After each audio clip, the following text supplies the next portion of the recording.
По неуспешниот обид за гласање на недоверба за министерот за внатрешни работи, пратеникот на ВМРО ДПМН Мицевски оцени дека причината за интерпелацијата на Тошковски е стравот од неговата работа, од вистината што излегува на виделина, од кривичните постапки што се водат, од одговорноста која доаѓа. Во интервју за Курир тој објаснува кои се причините поради кои мнозинството му изгласа доверба на Тошковски. Јас бев еден од оние пратеници кои изгласав доверба за министерот Панче Тошковски, затоа што сметам дека работи пред се професионално, одговорно и мотивирано во интерес на граѓаните и државата.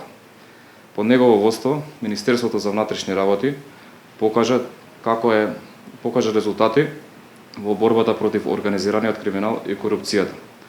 Она што особено го ценам кај работењето на министерот Панче Тошковски е решителноста во справување со организираниот криминал и корупцијата, без разлика на политичките бои. Токму тоа, според мене, е главната причина за страф и паника кај оние што бараат оставка од него. Интерпелацијата не беше мотивирана од факти, она беше мотивирана од паника од вистината која што секојдневно излегува на виделина. Ние како представници на народот имаме одговорност и обврска да ги поддржиме одговорните институции и луѓе кои не се плашат да се борат за правдата.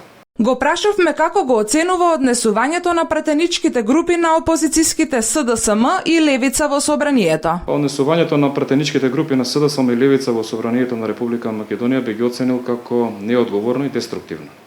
Наместо да се фокусираат на реалните суштински прашања во интерес на граѓаните и државата, они се обидуваат да направат блокади, политички театар и манипулација. Тоа не е реален и демократски пристап, туку обид за саботажа кон институциите и работењето на владата. СДСМ се обидува преку хаос и обвиненија да прикрие својата политичка немок во која се наоѓаат, но и да ја прикрие со својата политичка одговорност за хаосот што го ставија во државата. Левица, за разлика од нив, употребува малце порадикална реторика, меѓутоа без реални решенија.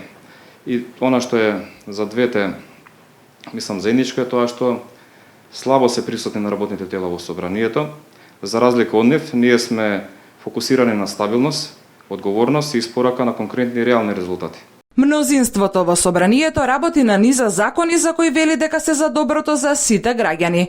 Мицевски објасни за какви закони станува збор. Ние како ВМРО ДПМН се фокусираме на практични и одговорни решенија кои ќе обезбедат подобар живот на граѓаните.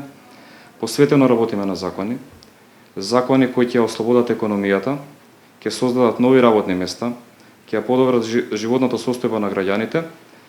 Работиме и на реформи во образованието и во здравството. Закон исто така кој ќе стабилизира државата во контекст на евроинтеграциите. Нашата најголема цел е да ги промениме условите за живот во Република Македонија преку конкретни чекори и прагматични решенија, а не преку гол популизам и празни ветувања.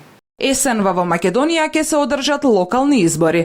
Пратеникот со кој разговаравме даде коментар. Какви се очекувањата од гласањето за нови градоначалници и совети? Видете, пред се очекуваме фер и демократски избори. Очекуваме голема поддршка од граѓаните на локалните избори есента оваа година, бидејќи ВМРО ДПМН е единствената партија која навистина ги слушна потребите на локалните самоуправи и се залага за решавање на нивните проблеми. Со нашата посветеност досега покажавме дека имаме план и визија како да подобриме инфраструктурата, образованието, здравството и економијата на локално ниво. Граѓаните овој пат ќе имаат јасен избор, сериозна понуда и програма од ВМРО ДПМН, а ние сме подготвени да покажеме како изгледа реален напредок, а не празни ветувања.